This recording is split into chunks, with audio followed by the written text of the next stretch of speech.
بسم الله الرحمن الرحيم.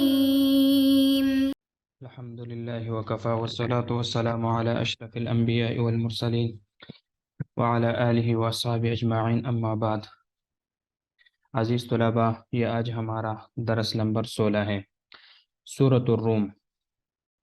آج اس درس میں ہم چند چیزیں پڑھیں گے۔ نمبر 1، سورۃ الروم کا وجہ تسمیہ۔ نمبر 2، اس سورت کا تعارف۔ نمبر 3، اس سورت میں جتنے بھی مضامین بیان ہوئے ہیں تمام مضامین کا خلاصہ۔ اور آخر میں ہم چند آیات مبارکہ کا ترجمہ اور اس کے متعلق چند باتیں ذکر کریں گے۔ دیکھیے، اس سورت کا وجہ تسمیہ کیا ہے کہ سورت کو سورۃ الروم کیوں کہتے ہیں؟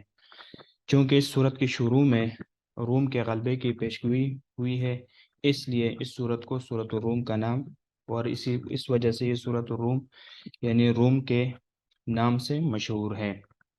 یہ اس سورت کا وجہ تسمیہ ہوا۔ دوسری بات، تعارف۔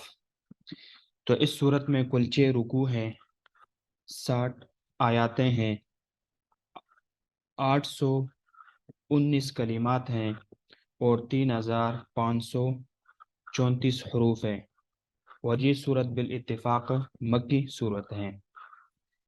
اب رہی یہ بات کہ اس صورت کے مضامین کا خلاصہ کیا ہے، تو دیکھ لیجئے کہ پہلے رکوع میں الف لام میم سے لے کر یہ جو پہلا رکوع ہے، اس پہلے رکوع میں شروع میں قرآن کے حیرت انگیز پیشگوئیاں، غلبت الروم کہ رومی جو ہے نا وہ چند سالوں میں فی بضع سنین چند سالوں میں غالب آئے گی، اور یہ جو قرآن کی یہ جو حق تھی، یہ جو بیان تھا کہ چند سالوں کے بعد رومی و فارس پر غالب آئیں گے، تو وہ غالب آ چکے تھے۔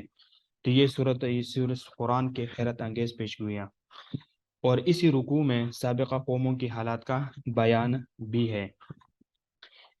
دوسری رکوع میں مسلمانوں مومنین اور کافروں کا حال بیان کیا گیا۔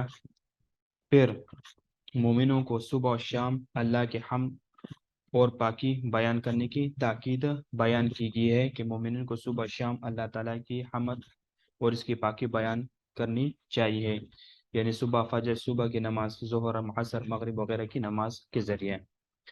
تیسری رکوع میں اللہ تعالیٰ کی قدرت کی نشانیاں بیان کی گئی ہے، اور چوتھی رکوع میں مشرکین کی گمراہی کی مثال بیان کی گئی ہے۔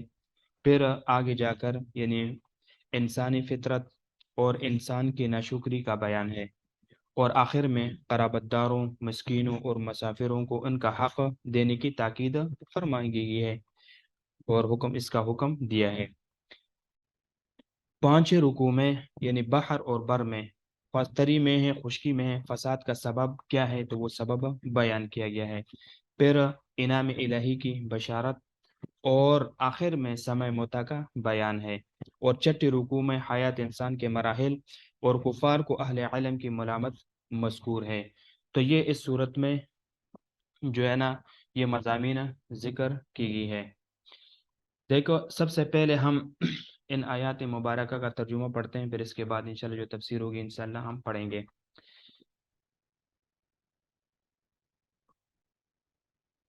الف لام میم، تو اس کا معنی اور مراد اللہ تعالیٰ ہی جانتے ہیں۔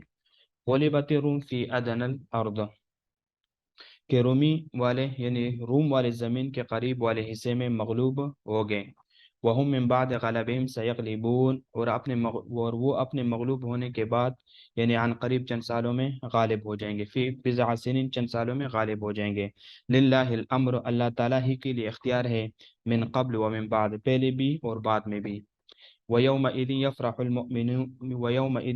الْمُؤْمِنُونَ بِنَصْرِ اللَّهِ يَنْصُرُ مَنْ يَشَاءُ وَهُوَ الْعَزِيزُ الرَّحِيمُ، اور ایمان والے اس دن خوش ہوں گے اللہ کی مدد کی وجہ سے، بنصر اللہ، اللہ تعالیٰ کی مدد کی وجہ سے، يَنْصُرُ مَنْ يَشَاءُ، وہ مدد فرماتے ہیں جس کی چاہے، وَهُوَ الْعَزِيزُ الرَّحِيمُ، اور وہ زبردست ہے اور رحمت والا ہے۔ وعد اللہ لا یخلف اللہ وعدہ، اللہ تعالیٰ نے وعدہ فرمایا ہے، اللہ اپنے وعدے کے خلاف نہیں فرماتا۔ وعد اللہ لا یخلف اللہ، اللہ تعالیٰ اپنے وعدے کے خلاف نہیں فرماتے۔ ولكن اکثر الناس لا يعلمون، لیکن اکثر لوگ نہیں جانتے۔ یعلمون ظاہرا من الحیات الدنیا، وہ دنیا کی ظاہری زندگی کو جانتے ہیں، یعلمون وہ دنیا کی ظاہری زندگی کو جانتے ہیں، وہم عن الآخرت اور وہ آخرت سے غافل ہیں۔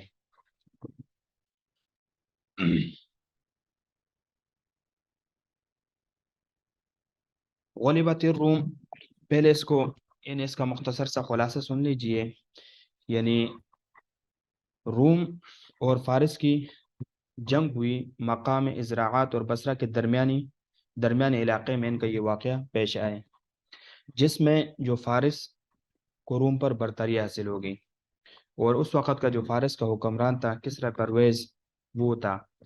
تو جب فارس جو ہے نا وہ رومیوں کے اوپر غالب آ گئے، جب یہ اطلاعات مکہ پہنچی تو رسول اللہ صلی اللہ علیہ وسلم اور مومنین پر یہ بات گراں گزری، کیونکہ اہل فارس مجوسی تھے، جن کی وجہ یعنی جن کی کوئی کتاب نہ تھی، اور رومی اہل کتاب تھے۔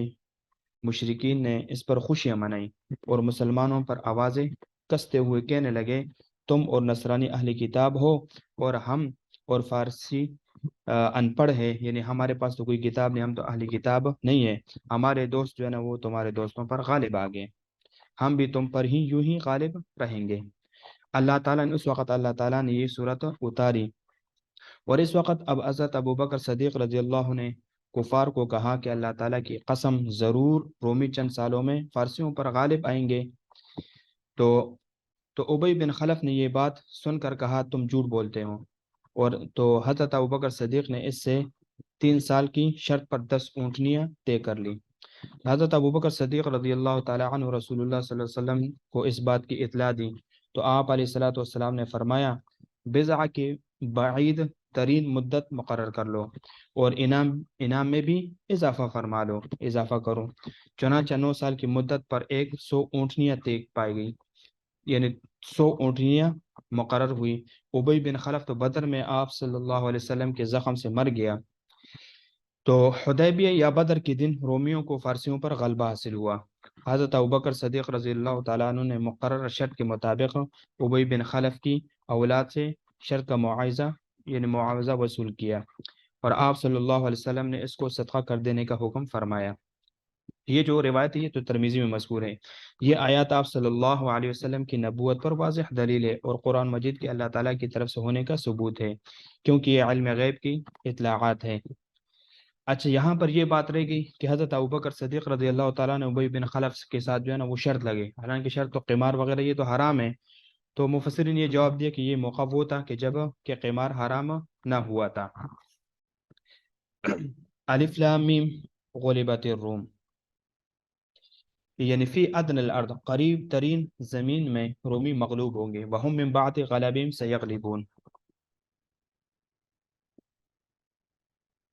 وہم من بعد غلبہم سیغلبون، اور وہ مغلوب ہونے کے بعد ان قریب غالب آ جائیں گے چند سال میں۔ الف لام میم، غلبت الروم، یعنی فارس نے روم پر غلبہ پا لیا، فی ادن الارض یعنی عرب کے قریب ترین علاقے میں۔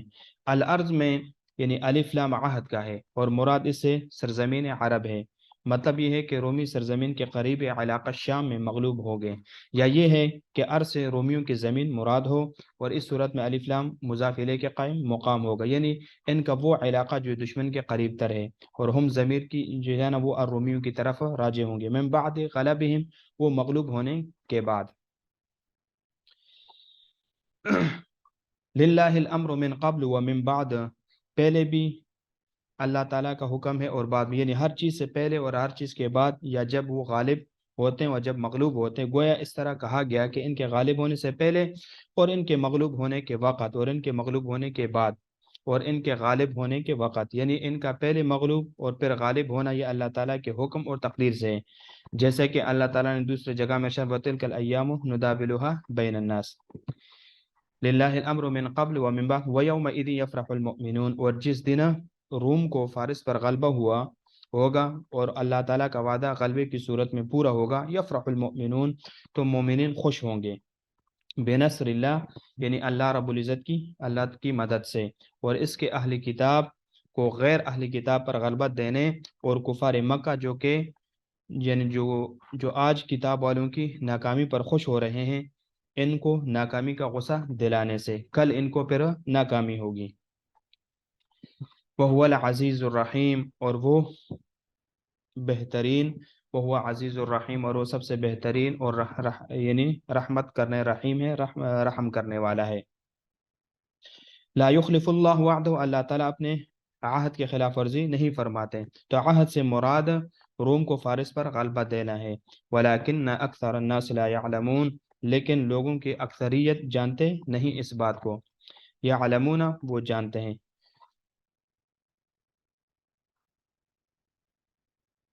وعد اللہ لا یخلف اللہ الوعد ولکن اکثر الناس لا يعلمون۔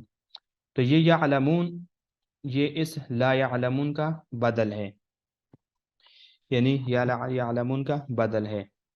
ظاہرا من الحیات الدنیا، ظاہرا من الحیات الدنیا، یعنی دنیا کا ایک ظاہر ہے اور ایک اس کا باطن ہے۔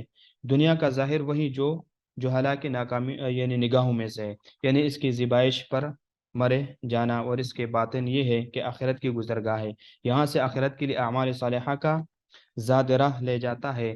آیات میں ظاہر کے لفظ کو نکرہ لا کر اشارہ کر دیا کہ یہ لوگ دنیا کے من جملہ مظاہر میں سے ایک مظہر کو صرف جانتے ہیں۔ وَهُمْ عَنِ الْآخِرَةِ غَافِلُونَ، اور وہ آخرت سے بالکل غافل ہے۔ وَهُمْ عَنِ الْآخِرَةِ، ہم مبتدا اور غافلون اس کی، یہ جو ہم مبتدا ہے اور غافلون اس کی خبر ہے، اور یہ مکمل جملہ پہلے ہم مبتدا کی خبر ہے، یعنی یہ مبتدا ہے اور یہ اس کی خبر ہے، پھر ہم غافلون، پھر یہ اس ہم کے لیے خبر ہے۔ وَهُمْ عَنِ الْآخِرَةِ غَافِلُونَ، تو وہ آخرت کے دن سے کیا ہوں گے؟ وہ اس دن سے غافل ہیں۔